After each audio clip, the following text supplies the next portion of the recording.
옆에 분 한번 축복하겠습니다. 예수 다시 살아나셨습니다. 축복합니다. 뒤에 분 한번 축복합니다. 예수 부활하셨답니다. 이렇게. 믿어지세요? 진짜 믿어지세요? 진짜 믿어지시면 오늘 예배 축복입니다.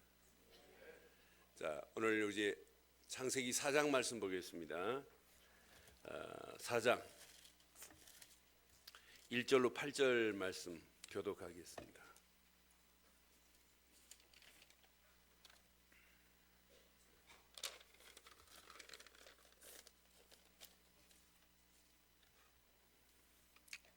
창세기 4장 1절로 8절 말씀 교독합니다. 아담이 그 아내 하와와 동침하며 하와가 임신하여 가인을 낳고 이르되 내가 여호와로 말미암아 등남하였다 하니라.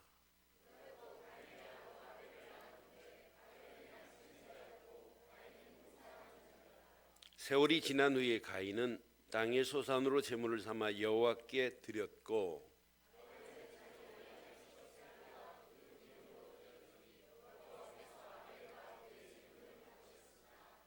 가인과 그 제물은 받지 아니하신지라. 가인이 몹시 분하여 안색이 변하니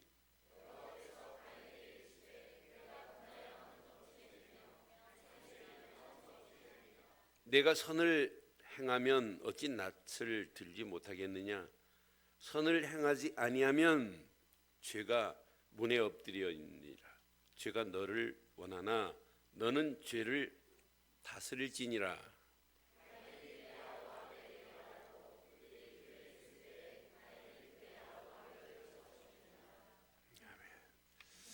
하나님 말씀인 성경을 내레티브로 설화로 믿고 있는 사람들이 있어요. 또 신학교에서 그렇게 가르치는 교단도 있어요. 하나님 말씀이 어떻게 내레티브 설화입니까? 하나님 말씀은 살아 있습니다. 하나님 말씀이 살아 있다고 믿지를 않아요. 그러니까 하나님 말씀을 소설의 픽션으로 여기고 있다니까요. 하나님 말씀은 난픽션인데 사실인데, 그러니까 하나님 말씀을 사실로 안 믿으니까, 설화로 믿으니까, 무슨 소설책처럼 믿으니까 가인과 아벨의 제사가 해석이 안 돼요. 가인과 아벨의 제사만 해석이 안 되는 게 아니에요. 고난주간의 의미를 해석이 안 돼요. 부활절의 의미가 해석이 안 되는 거예요. 사실로 안 믿으니까. 그러니까 하나님 말씀에 보는 기준이 달라버리니까 고난도 내가 무슨 고난에 동참해야 되는 줄 아네요. 지난주 한기총 총무단 목사님들하고 성경 공부하면서 제가 질문했어요. 그 총무단 전도학교는 그냥 전도학교가 아니에요. 어느 총무님은 그 교단이 1200개의 교회를 컨트롤하는 총무고 800개, 600개 이렇게 교단을 컨트롤하는 대표 총무입니다. 근데 이분들하고 제가 성경 공부하면서 지난주 고난주간에 그랬어요. 고난의 진정한 의미가 뭡니까? 물었어요. 그랬더니 안 목사님이 고난을 체험해야 된다네. 그럼 고난을 체험하기 위해서 십자가를 지어야 됩니까? 어떻게 하는 게 체험합니까? 많은 사람들이 신앙생활의 고난의 체험을 내가 금식하고 흰 옷 입고 말도 센 말 안 하고 좀 부드럽게 하고 경건하고, 그게 고난이 아니에요. 저는 진정한 십자가의 고난이 아니었다면 우리가 하나님 만날 수 없습니다. 구약 성경의 모든 예언의 메시지의 클라이막스가 십자가의 고난입니다. 십자가의 고난이 없이 우리가 어떻게 찬란한 영광의 길이 열려질 수 있어요? 없어요.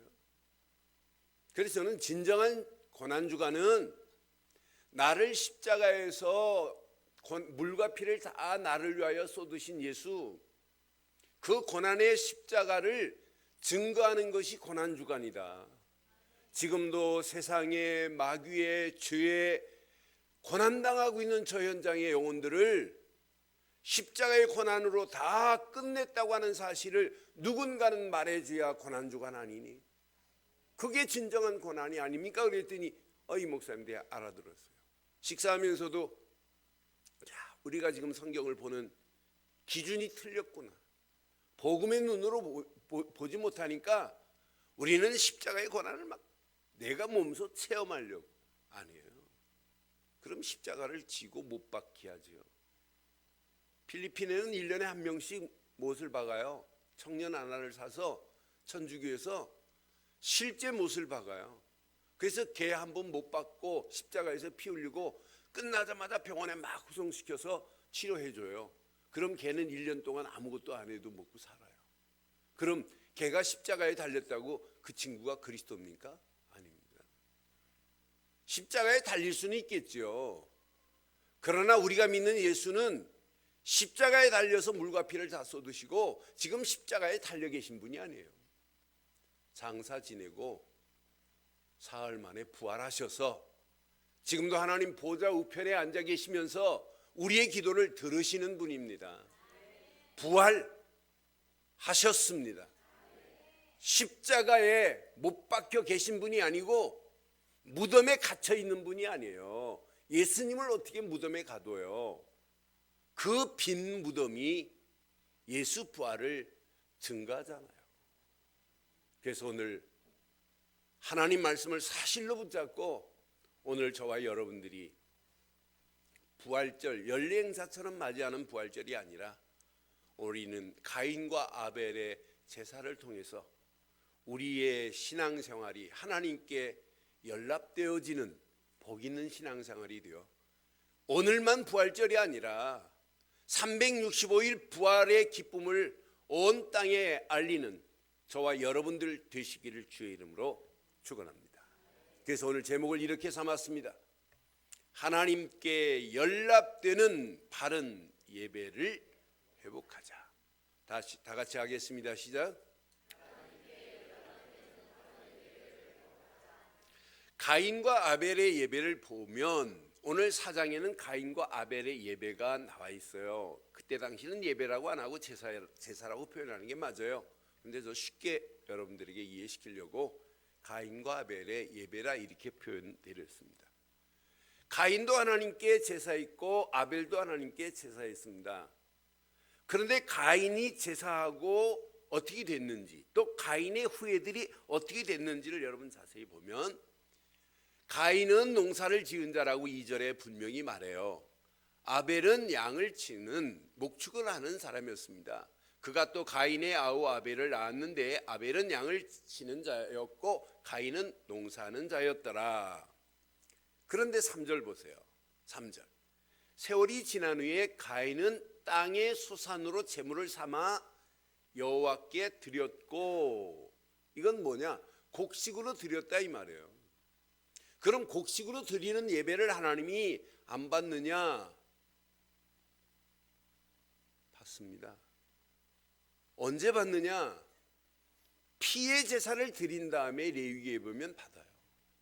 그래서 곡식으로 드리는 예배는 받는데 피 제사를 드린 다음에 곡식으로 드리는 감사제로 드릴 때 받습니다. 그런데 피의 제사 없이 곡식만을 드릴 때는 안 받아요. 그런데 지금 가인이 피의 제사 없이 곡식으로만 드렸어요.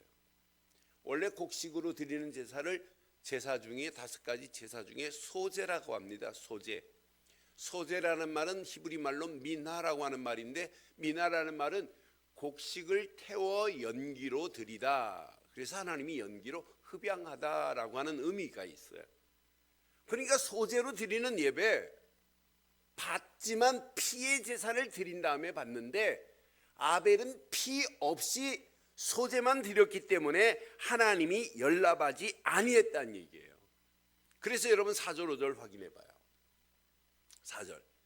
아벨은 자기도 양의 첫 새끼와 그 기름으로 드렸더니 여호와께서 아벨과 그 제물은,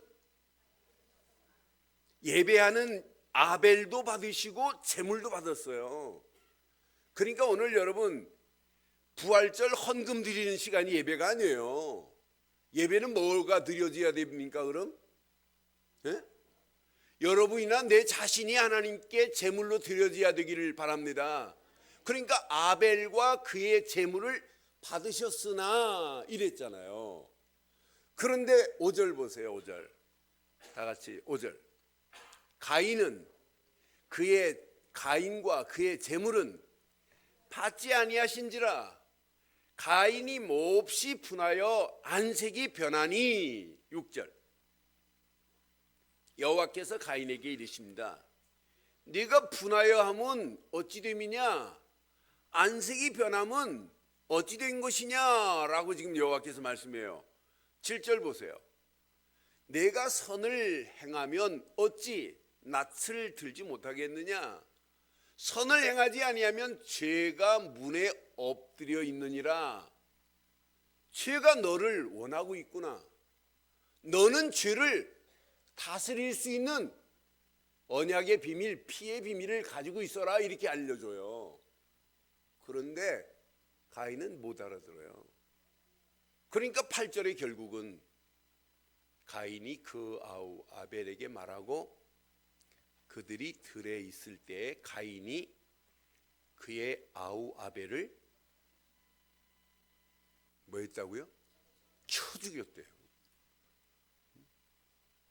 그러니까 하나님 앞에 예배하고 사람을 죽이는 최초의 살인극이 일어난 사건입니다. 여러분, 우리가 종교적인 예배 드리고 신앙생활 하시면은요, 자칫하면은 세상 사람들한테 욕먹습니다. 지금 지난주 말씀드렸잖아요. 세상 사람들이 세상이 지금 교회를 걱정해요. 저건 아닌데 저게 교회냐 막 이런 소리 안 들어요. 제 주변에 예수 믿으라고 그랬더니 난 교회 다니는 사람 때문에 안 믿겠다고 하는 사람 많이 봤어요. 네? 경희대 한방대학원 원장님이신 그분이 갔더니 나 예수 믿는 사람 싫대요. 왜 그럽니까 그랬더니 나 대번에 알았지요.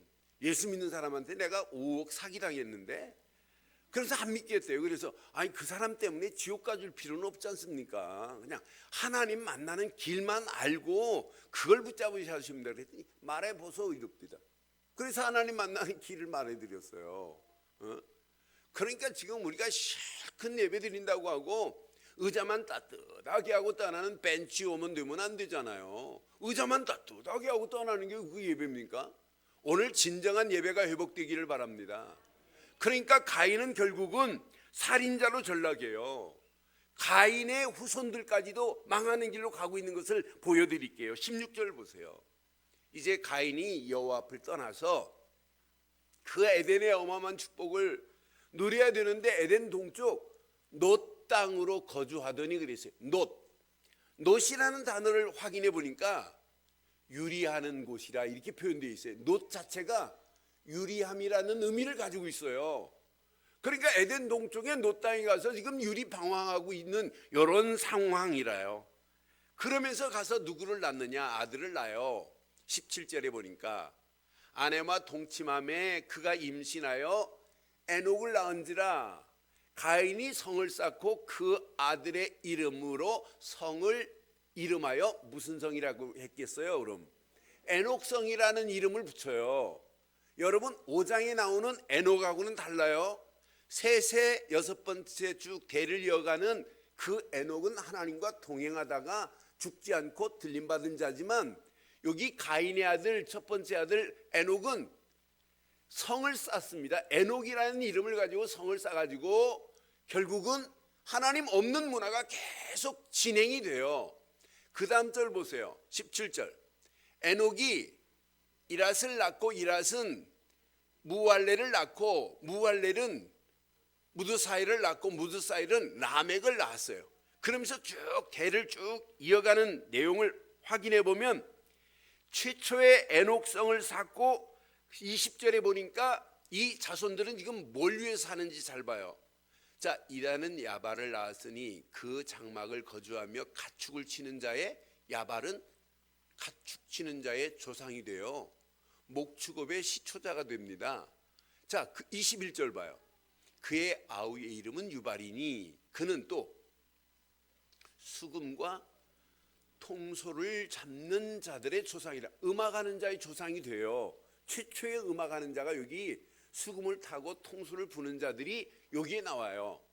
그런데 이들의 모습을 자세히 확인해 보니까 22절 봐요. 또 그 가인의 후손들을 쭉 지금 기록하고 있어요. 실라는 두발 가인을 낳으니 그는 시작 구리와 쇠로 여러 가지 기구를 만드는 자요 두발 가인의 누이는 라마였더라. 이렇게 기록하고 있어요. 그럼 이 내용 몇 가지만 확인해 봐요. 가인의 후손들은 유리방황하면서 자기 성을 쌓기 시작해요. 그러면서 결국은 자기 일을 하지 하나님과 일을 안 해요. 세상 자기를 즐기는 음악을 즐기지 하나님을 찬양하는 게 없어요. 결국은 자기들의 성을 보호하기 위해서 뭘 만드냐? 쇠를 가지고 날카로운 무기를 만들어요. 그러면 왜 성을 쌓느냐라고 질문을 한다면 자세히 보세요. 11절에 보니까 하나님께 예배하고 동생 아벨을 쳐 죽이고 그때 하나님이 땅이 그 입을 벌려 내 손으로부터 내 아우의 피를 받았은즉 네가 땅에서 뭘 받으리라? 저주를 받게 돼 있어요. 죄를 네가 다스리라고 하는 언약 속으로 들어오면 되네. 가인은 못 알아들어요. 그러니까 12절 보세요. 내가 밭을 갈아도 땅이 다시는 그 효력을 내게 주지 아니할 것이요 너는 땅에서 피하여 유리하는 자가 되리라. 지금 죄를 다스릴 수 있는 힘이 없어요. 결국은 땅도 저주를 내리고 땅이 효력을 발하지 아니하니까 얼마나 두렵겠어요. 그러니까 너는 땅을 피하여 유리하는 자가 되리라. 이렇게 죄에 눌려 있어요. 다른 말로 말하면 하나님 없는 삶을 살고 있단 말이에요. 성을 쌓고 있는 이유가 뭐냐? 내 성 바운다리를 쌓고 보호받으려고 하는 것이 뭐냐? 바로 이거예요. 두려움 때문에, 하나님 없는 삶을 살기 때문에, 환경의 지배를 받고 있기 때문에 죽음도 두렵고 먹을 것도 두렵고 그 빈 허공 같은 마음도 두렵고 혹시 내가 동생을 쳐 죽였는데 다른 형제들이 나를 죽이지 아니할까? 이런 것들이 두렵기 때문에 성을 쌓는 이유는 뭐냐? 자기 방어 기제입니다. 대부분 내가 딱 불안하면 나를 보호하려고 없는 말을 만들어내기도 하잖아요. 지금 그래서 성을 쌓고 다른 사람으로부터 공격을 피하기 위해서 더 높이 쌓게 되고 더 단단하게 쌓게 돼 있어요. 그래서 성을 쌓는 이유는 스스로 자기를 보호하고 자신을 위하여 쌓는 성입니다. 두려움을 극복해 보려고 위한 도구에 불과하고 있어요. 그러니까 우리가 신앙생활은 내 성을 내가 스스로 보호할 수 있는 게 하나도 없잖아요. 우리는 하나님의 보호 아래 살아야 되는 건 맞지요? 그러니까 이 가인은 언약 속으로 들어야 되는데 죄를 다스릴지니라 라고 한 메시지 앞에 지금 계속 하나님 없는 곳으로 가는, 자기만이 아니라 후손들까지도 성을 쌓고 무기를 만들고 수금을 타고 통소를 불면서 자기만을 즐기지 하나님을 찬양하는 게 하나도 없어요. 그 후손들이 망하는 길로 가고 있는 이런 상황입니다. 그런데 반대로 아벨과 그의 대신 주신 셋의 후손들을 쭉 보면 아벨의 제사는 하나님이 연락하신 줄 믿습니다. 이유, 히브리서는 정확하게 말하고 있어요. 히브리서 11장 4절에 보니까 믿음으로 아벨은 가인보다 더 나은 제사를 하나님께 드림으로 의로운 자라 하시는 증거를 얻었으니 하나님이 뭐에 대하여? 그 예물에 대하여 증언하심이라. 그가 죽었으나 그 믿음으로써 지금도 말하느니라. 그 예물이 증거한대요. 하나님 앞에 예물 드릴 때는 구약은 철저하게 피의 제사야 될 줄 믿습니다. 그것도 봐요. 아벨이 드린 예물 중에 예물. 양에 뭘 드렸어요? 뭘 드렸어요? 첫 새끼와 뭘 드렸어요? 기름을 드렸어요. 저는 원어를 확인하는 순간에 첫 새끼 하는 순간에 여러분 느끼는 거 있죠? 말라기 3장 메시지 할 때 첫 것이라고 하는 의미는 뭐 여러분 잘 아시잖아요. 뒤에 모든 것을 대신한 것이다라고 하는 의미가 있어요. 첫 것이라고 하는 것은 가장 소중한 것이라고 하는 의미가 담겨 있는 게 첫 것입니다. 근데 여기에 기름을 드렸어요. 기름이라는 것을 원어로 확인해 보니까 가장 살찐 것을 표현했더라고요. 하나님 앞에 드리는데 비리비리한 걸 드리지 않고 가장 가치 있는 것을 드렸다 이 말이에요. 저는 그 말씀 생각하는 순간에 대전에 계신 한 목사님이 아주 한강 이남에서는 제일 큰 교회를 가지고 계셨다고 할 정도로 대단하신 분이에요. 근데 그 교회에서 쫓겨나셨고 나중에는 결국은 일찍 은퇴도 안 하시고 돌아가셨는데, 그분이 아들 3명이 있어요. 근데 첫 번째 아들은 똑똑하니까 이놈 판사시켜야지 그랬어요. 두 번째 아들은 영리하니까 이건 의사시켜야지. 세 번째 아들은 가장 비리비리하니까 목사시켜야지. 그런데 몇 년 안 돼서 가셨어요. 그분이 먼저 가셨어요. 여러분, 하나님께 드리는 건 어떤 거 드리라? 예? 예? 쓰다 남은 거 드리라? 그러니까 교회에 물건 필요하다고 우리 집 쓰는 거 갖다 쓰면 안 될까? 그건 발상도 하지 마세요. 하나님께 뭐 하자? 제일 좋은 걸, 진상품을 드리기를 바랍니다. 첫 새끼와 기름, 그 안에 다 들어있어요. 그런데 출애굽기 13장 2절에 보니까 이스라엘 자손 중에서 사람이나 짐승을 막론하고 시작. 태에서 처음 난 모든 것은 다 어떻게 구별하라고요? 거룩히 구별하여 내게 돌리라. 이는 누구 것이라? 하나님의 것이래요. 여러분, 오늘 이 말씀 가슴에 잘 새기시고 처음 것의 의미를 잘 가슴에 새기시면서 우리가 중심으로 하나님께 최고의 것을 드리는 저와 여러분들 되기를 바랍니다. 그래서 예수님도 마태복음 15장 8절에 분명히 말씀하죠. 이 백성이 입으로는 나를 공경하되 마음은 내게서 멀도다. 입은 하나님을 공경한대. 내 마음에 없어요. 우리는 진짜 오늘 우리의 중심, 우리의 마음을 어디에 두고 어떻게 신앙생활해야 되는 것을 우리에게 가장 정확하게 지금 말씀하고 있어요. 아벨의 제사는 한마디로 얘기해서 피의 제사이기 때문에 하나님이 받으실 수밖에 없다.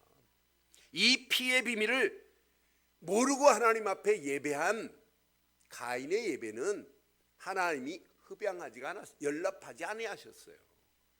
연락이라는, 옛날 성경은 연락이라는 단어를 썼어요. 연락이라는 단어를 원어를 확인해 보면 하나님이 쳐다보지도 않았대. 그냥 받지 않았다가 아니라 그 예물을 가지고, 그러니까 가인이 드린, 곡식으로 드린 예물을 하나님이 쳐다보지도 않았다는 의미가 담겨 있어요. 오늘 저와 여러분들이 예배하는 이 시간, 하나님이 쳐다보지도 않는 예배되면 큰일 난 예배입니다. 하나님이 보시고 우리의 예배를 받으시는, 연락받는 예배되기를 주의 이름으로 축원합니다. 아벨의 후손 아벨 대신 하나님이 25절에 보니까 누구를 허락하셨느냐? 셋을 허락하셨어요. 25절 확인해 보세요. 오늘 본문 25절에 보니까 아담이 다시 자기 아내와 동침함에 그가 아들을 낳아 그의 이름을 셋이라 하였으니 이는 하나님이 내가 가인이 죽인 아벨 대신에 시작 다른 씨를 주셨다 함이라. 다른 씨를 주셨어요. 그런데 셋이 결혼해서 아이를 낳습니다. 26절. 셋도 아들을 낳고 그의 이름을 시작 에노스라 하였으니 그때 사람들이 비로소 누구의 이름을 부르기 시작했다? 여호와 이름을 불렀더라. 오늘 이 단어는 꼭 기억하세요. 이게 최초로 여호와 이름을 부른 거예요. 가인이 여호와 이름 안 불렀어요. 아벨이 죽은 다음에 최초로 셋이 대신 아벨의 언약의 바톤을 이어왔고 그의 아들 에노스가 있을 때 이때서 비로소 여호와 이름을 부르며 하나님 앞에 진정한 언약의 축복이 회복된 줄 믿습니다. 이 쭉 아담으로부터 셋으로부터 에노스로부터 쭉 이어가면서 이제 여섯 번째 누가 나오냐면 진짜 에녹이 나와요. 에녹이 나오고 무드셀라를 통해서 쭉 나와가지고 나중에 누가 나오냐, 다음 주 메시지 노아가 나오는 거예요. 그러니까 언약의 흐름 속에서 여호와 이름을 부르고 산다는 것, 이것만큼 복이 어디 있어요. 그럼 저와 여러분들이 오늘 몇 가지만 가슴에 새기세요. 하나님께 연락되는 예배를 드리는 시간 되기를 바랍니다. 우리가 예배를 드릴 때마다 하나님이 연락하셔야 되는 건 맞잖아요. 다윗도 시편을 통해서 시편 19편 14절에 보니까 이런 고백을 해요. 나의 반석이시요 나의 구속자이신 여호와여, 내 입의 말과 나의 마음의 묵상이 주께 오늘 저와 여러분들의 입술의 고백과 우리의 마음의 묵상이 오늘 하나님께 연락되는 복 있는 시간 되기를 바랍니다. 연락이 안 된다면 예배 아니잖아요. 하나님이 연락 받으시는 이런 예배가 돼야 진짜 예배가 아니겠어요? 그럼 예배의 시작, 어떤 자세로 뭘 붙잡고 예배 드려야 되겠습니까? 저는 예배의 시작은 하나다. 요한복음 6장 4장 24절에 보니까 하나님은 영이시니 예배하는 자가 무엇으로 드려라? 영과 진리로 예배할지니라 그랬어요. 옛날 성경은 신령과 진정으로 그랬어요. 그런데 진리로 드리라, 진정이나 진리나 똑같은 하나, 진리 되시는 예수를 의미하는 거예요. 예수 없는 예배는 예배 아닙니다. 진리 되시는 예수가 빠진 예배가 어떻게 예배가 됩니까? 예루살렘 성전에 주인이 없는 성전의 예배가 예배입니까? 아니지. 그 주인을 바리새인들이 못 알아봐요. 안식일의 주인 되시고 성전의 주인 되신 예수님을 못 알아보는 바리새인들의 예배나 오늘날 예수 없이 예배드리는 모습이나 똑같을 수 있어요. 저와 여러분들이 예배의 주인공은 오직 진리 되시는 예수뿐인 줄 믿어요. 구약의 예배가 피의 예배가 아니면 안 되듯이 신약의 예배는 십자가가 빠진 예배는 예배가 아닙니다. 십자가의 보혈의 피로 말미암아 우리가 나음을 얻게 된 줄 믿어요. 그러니 복음 되시는 예수를 그리스도로 믿지 않고 우리가 어떻게 예배를 드려요? 예수 없는 예배가 되냔 말이에요. 예배가 예수를 그리스도로 믿는 믿음 안에서 누려지는 게 예배 아니에요. 그 누림 속에 찬양이 되어야 진정한 찬양이 되는 거 아니에요. 그 누림 속에서 기도할 때 하나님이 응답하시는 응답이 진짜 응답 아니겠어요? 그리스도를 모르는 예배는 예배가 아니다. 그로 여러분 생각을 한번 확인해 보세요. 생각 속에 이 시간 무슨 생각, 아니 지금 무슨 생각 가지고 예배하시는지, 조금 전에 지금 무슨 생각했는지, 내가 오늘 지금 가스불을 켰는지 껐는지, 그 생각했다 예배 안 돼요. 지금 이 시간 여러분의 생각이 오직 그리스도께 뿌리가 내려져야 돼요. 여러분의 마음 속에 오직 그리스도가 여러분의 마음을 지배해야 돼요. 그래야 우리의 체질이 바뀌어지는 거 아니겠어요? 진짜 예배, 우리의 영혼 속에 그리스도가 각인이 되어야 돼요. 야, 그리스도 말고는 붙잡을 게 없구나. 이게 예배의 시작이라니까요. 이런 예배가 삶으로 예배가 연결되는 것이 진짜 예배예요. 많은 사람들이 삶을 예배로 승화를 못 시켜요. 예배 시간만 와서 예배하는 것으로 끝나니 삶 속에 얼마나 힘들고 고통스럽겠어요. 오늘 이후로 우리는 삶이 예배로 승화되어서 삶 속에 하나님 말씀과 기도로 힘을 얻기를 주의 이름으로 축원합니다. 내가 생활하는 동안도 삶 속에서 하나님의 은혜가 잔잔히 내 심령을 두드리게 하시고 내 심령에 그분의 음성이 들려지고 말씀 붙잡고 기도하다가 하나님의 역사함을 맛보고 하나님이 은혜 주시는 은혜 안에서 우리의 신앙생활이 성장되고 성숙해지고 성화되는 역사가 있기를 바라요. 이게 예배잖아요. 그러니까 여러분들이 오늘 주일날 예배 마치고 돌아가시면 더 은혜가 돼야 돼요. 내일 아침에는 오늘보다 더 큰 은혜가 돼야 정상입니다. 수요일 금요일 정도 되면 막 응답이 되고 하나님의 역사를 맛봐야 돼요. 토요일 저녁에는 잠을 못 자고 오셔야 돼요. 잠이 안 와야 돼요. 내일 하나님 앞에 예배할 생각하면 막 흥분이 돼가지고 하나님 또 어떤 메시지를 어떻게 인도하실까 이렇게 돼야 되는데 실제는 아니잖아요.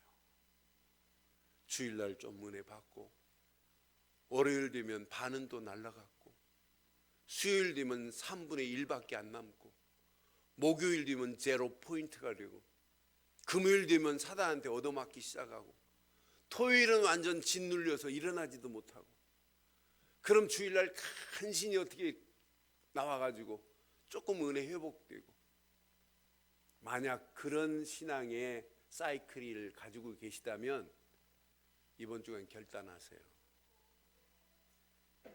하나님이 주시는 은혜 안에서 내 삶이 예배가 안 되면 죽음이나 마찬가지예요. 그런 잘못된 신앙관을 가지고 잘못된 신앙의 길을 계속 간다면 어느 시간표가 되면 여러분의 심령은 피폐해지기 시작해요. 어느 시간표가 되면 나중에는 빈사 사태가 나타납니다. 영적으로 죽음입니다. 그러나 우리는 시간이 가면 갈수록 하나님 주신 그 은혜 안에서 우리의 삶이 예배가 되는 축복으로 삶이 일어나되는 역사가 일어나기를 바라요. 이런 자에게는 삶의 목표가 분명합니다. 내가 왜 사냐? 왜 밥 먹어야 되느냐? 왜 공부해야 되느냐? 왜 돈 벌어야 되느냐? 인생 목표와 비전과 미션이 다르잖아요. 다윗은 시편 143편에 6절로 8절에 보면 기가 막힌 고백을 해요. 주를 향하여 손을 펴며 내 영혼이 메마른 땅같이 주를 뭐한대요? 문제 왔을 때 사모하는 게 아니에요. 평탄할 때 이뤄야 돼요. 날마다 우리는 주를 향하여 손을 펴시기를 바랍니다. 내 영혼이 마른 땅같이 주를 사모하나이다. 제 방에 1년에 가끔 한 주간 물을 안 주는 나무들이 있어요. 한 주간 청소 안 하고 뭐 하면 저도 신경 안 쓰고 해갖고 물을 안 줘요. 그러면 한 주간 물 안 주고 이렇게 주중에 들어가서 나무 보면 나무가 쭉 쳐져가지고 너 지금 뭐하니? 그래요 저한테. 그럼 제가 다른 거 제치고 그 화분 갖다가 물 대야에다 물 담아가지고 푹 담궈 놔줘요. 그래 한 30분 담궜다가 쭉 빼주면은 얘가 뭐라고 하냐면 저한테 막 윙크를 하고 막 저를 좋아가지고 저를 안으려고 하고 막 이래요. 너 어디 갔다 왔냐고 막. 여러분 우리의 심령이 그래요.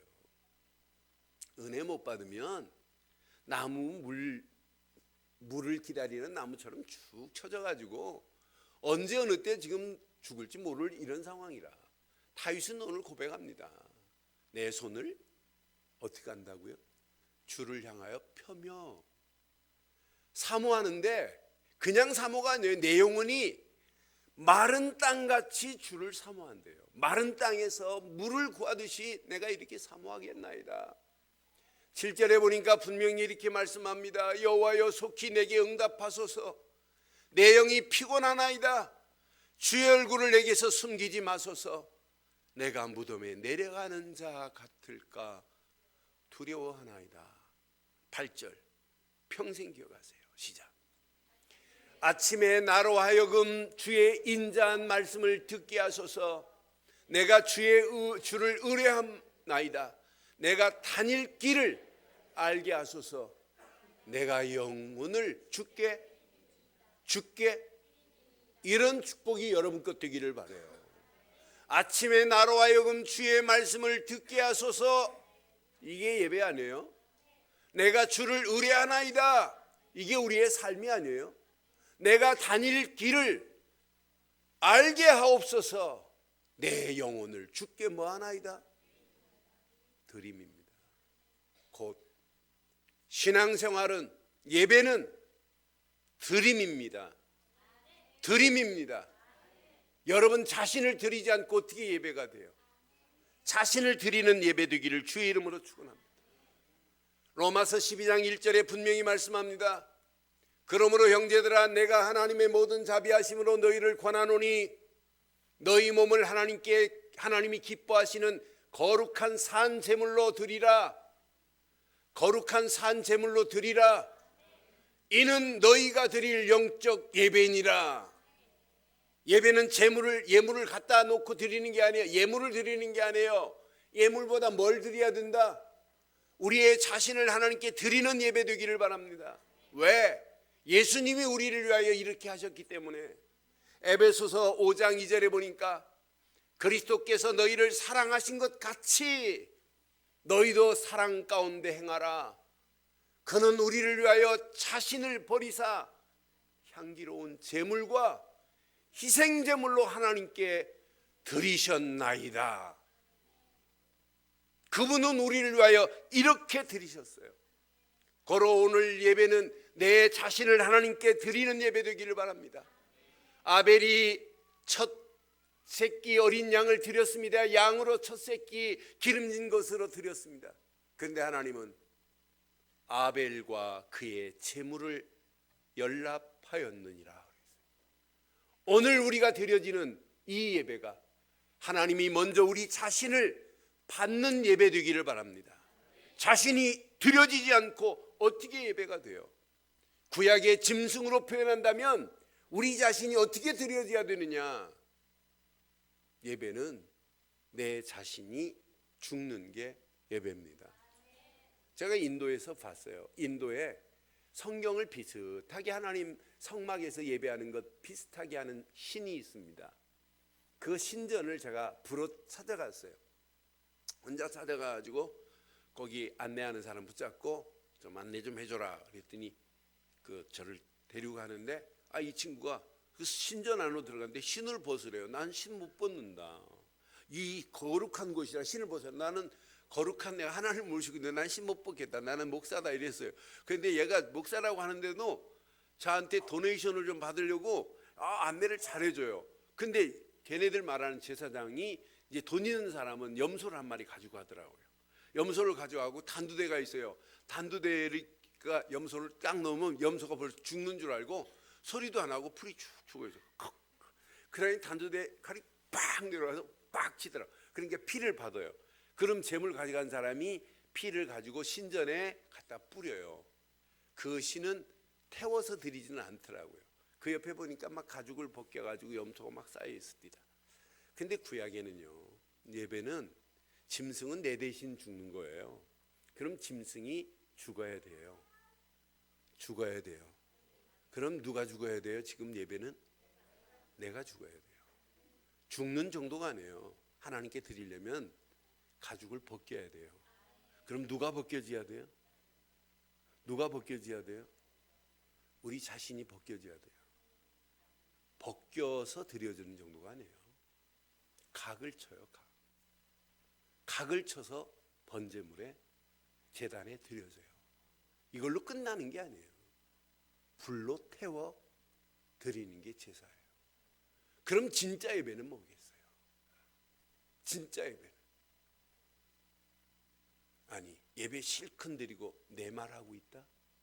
내 고집, 내 의, 내 자랑하고 있다? 이게 예배 아니에요. 내 아집, 이게 어떻게 예배예요? 진짜 예배를 드렸다면 우리 모든 것이 다 불살라져야 될 줄 믿어요. 이게 예배지. 예배드리고 내 동기, 내 욕심, 불신앙, 염려, 낙심, 원망 다 하나님 거 아니에요? 근데 이게 안 태워지니까 예배드리고 우리의 삶이 이중적 삶을 살 수밖에 없어요. 오늘 이 말씀 가슴에 한번 잘 새겨보면 아, 예배는 내 자신을 부인하는 거구나. 진짜 예배는 하나님의 뜻을 따라가는 것이구나. 진짜 예배는 전도자의 길을 가는 것이구나. 진짜 예배는 헌신의 길을 가는 것이구나. 이런 길을 가는 사람이 부활절의 의미를 제대로 알고 부활의 증인으로 우리는 당당히 서야 될 줄 확신합니다. 오늘 결론을 내겠습니다. 예수 부활하셨습니다. 다시 살아나셨습니다. 그럼 365일 날마다 부활절 같은 기쁨과 고난주가 같은 축복을 누리기를 원한다면, 신앙생활 제대로 하고 예배가 되기를 원한다면 24시간 우리는 어디 속으로 들어가야 되냐?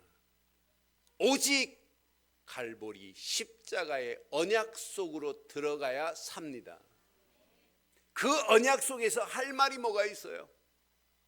그 언약 속에서 죽는 게 사는 길인데, 갈보리 십자가의 언약 속으로 하루를 시작하기를 바라요. 언약 속으로 들어가지 않고 하나님 나라가 임한 것이 있느냐? 갈보리 언약을 놓치면 하나님 나라가 임하지 않아요. 갈보리 언약 속에 들어가는 자만이 하나님 나라가 임하고 누려지게 되는 거 아니에요. 그래서 갈보리 십자가 속에서 오늘도 감람산에서 부활하셔서 40일 동안 하나님 나라 축복을 제자들에게 알려주신 것처럼, 오늘 저와 여러분들이 부활하신 그분께서 나타나셔서 40일 동안 감람산의 축복을, 하나님 나라의 축복을 제자들에게 알려준 것처럼, 오늘 부활절에 부활하신 그분께서 우리에게 하나님 나라를 임한 사실을 가르친 것처럼 우리의 삶이 하나님 나라가 임한 축복을 마음껏 누리기를 바랍니다. 이 누림 속에서 오직 성령 충만함을 받아 오순절 마가다락방에서 축복을 체험한 것처럼 체험하는 한 주간이 되기를 바라요. 내 힘이 아니라 오직 성령 충만한 힘을 가지고 부활의 증인으로 한 주간 당당하게 승리하는 저와 여러분들 되시기를 주의 이름으로 축원합니다. 기도하겠습니다. 우리 기도하기 전에 다 같이 일어나서 찬양한 다음에 기도하겠습니다.